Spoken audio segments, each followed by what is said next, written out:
Yeah, really interesting to actually see this thing. Today, I'm excited to be giving you my 1-week review of this $12 SKMEI watch that I got from AliExpress, and we're going to be taking it apart to find out what's on the inside. Plus, at the end of the video, I'm going to attempt to upgrade this wannabe G-Shock with this genuine G-Shock bezel. Will it be compatible? Stick around to find out.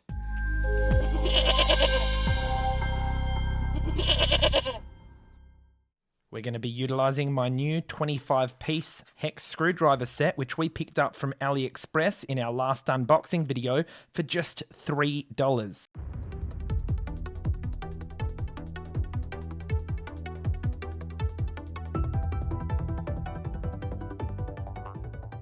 Now, there's only 50 meters of water resistance here, but place your bets in the comments. Will there be a rubber O-ring under here? Let's find out. Okay, it looks like there absolutely is.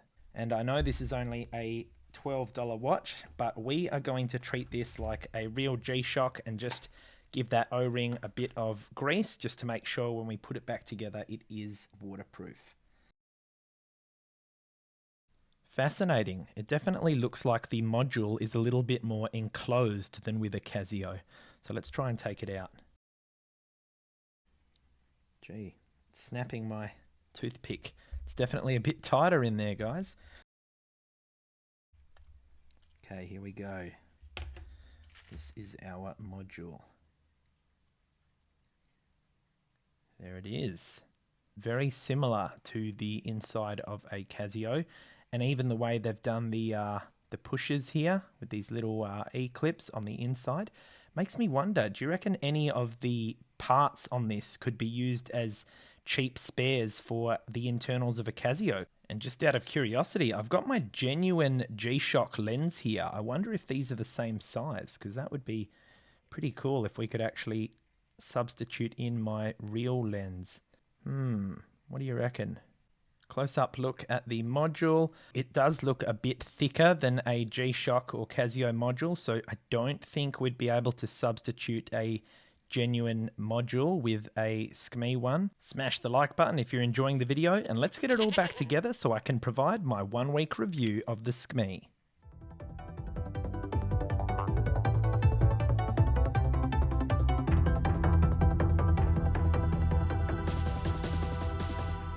Just before we put this second strap back on, I wondered if a genuine G-Shock strap is actually the same size. Let's do a side by side there.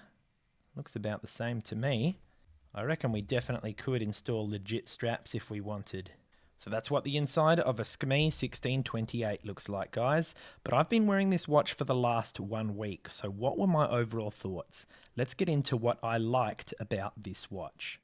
First of all, this is literally the comfiest watch I have ever worn. These straps are just ridiculously flexible, which as a result makes it incredibly comfortable.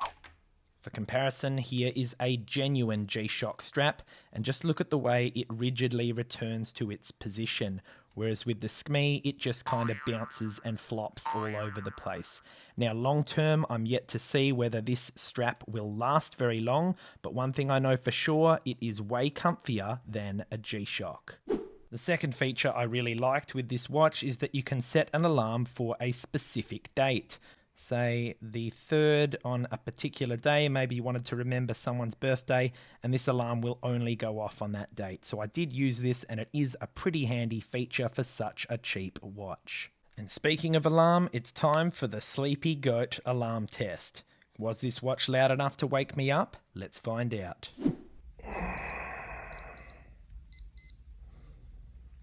That's right, the SKMEI was able to wake me up each day, and speaking of the alarm tone, I was also a fan of this feature which they took from Casio as well.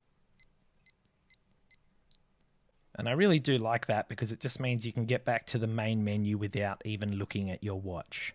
Now it's time for my favourite feature of the SKMEI, and I know what you're thinking, it's this incredible backlight which we can see even with all my lights on, but no, it's actually in here. In the timer section, we can actually go to edit it and press the light button to turn on auto repeat. Now this was really handy, and I'm going to roll the footage to show you why. That's right, recently I've been having so much fun learning how to cook the perfect steak, and part of that involves frequently flipping it, so having the watch have an auto repeat on the timer meant that I didn't have to fumble about between each flip, so it's really handy. If you want to get your hands on this incredible value budget watch for just $12 like I did, I'll leave a link to the exact same listing I got this for a discount for you. Just before we get into what I didn't like about the SKMEI, I just wanted to give a big thank you to all of my subscribers for helping grow the channel so far.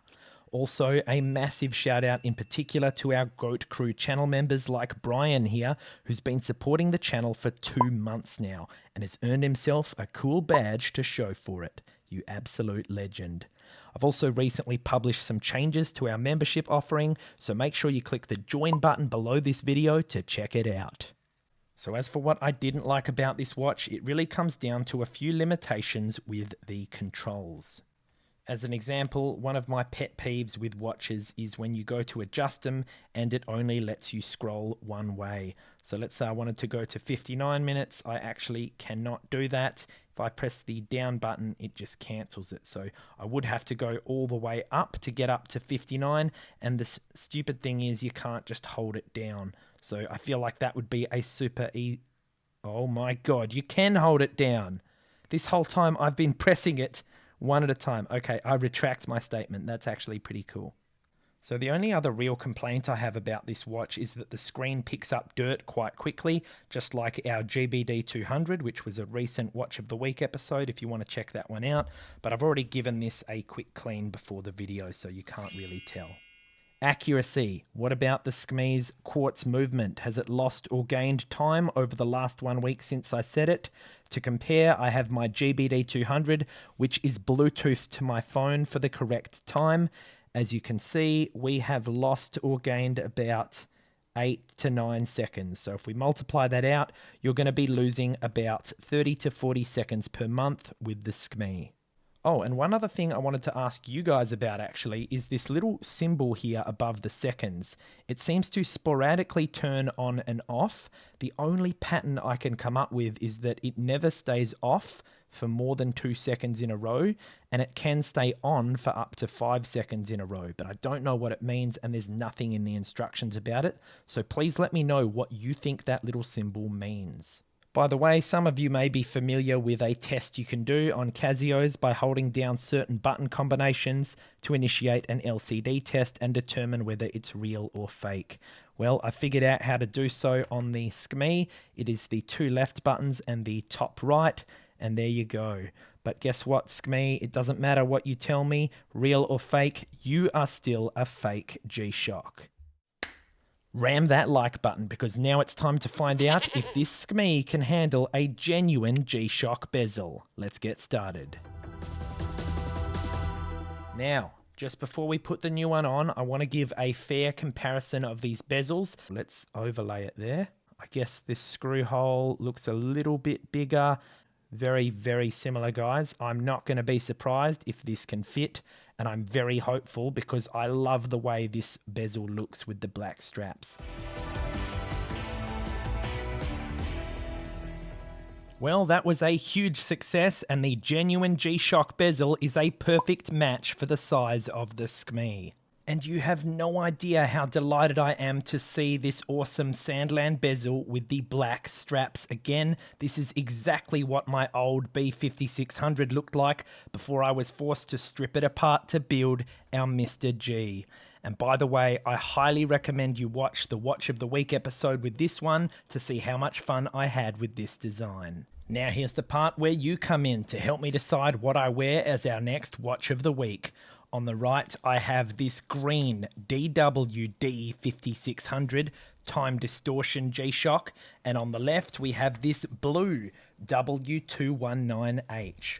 To cast your vote on what we wear next, head on over to the Goat Reviews YouTube profile, click on the community tab, and there you'll see a poll to cast your vote. Like the video if you've enjoyed today's episode, and let me know in the comments, should we try and install this genuine Casio lens? I could certainly give it a go if you guys think it's worth a shot. Make sure you're a subscriber with notifications on so you don't miss voting on our next Watch of the Week. Here's a video that you should watch next, and here's a link to our Watch of the Week playlist. A big shout out to our Goat Crew channel members, and if you want to join us, check out this link to see our newly updated benefits.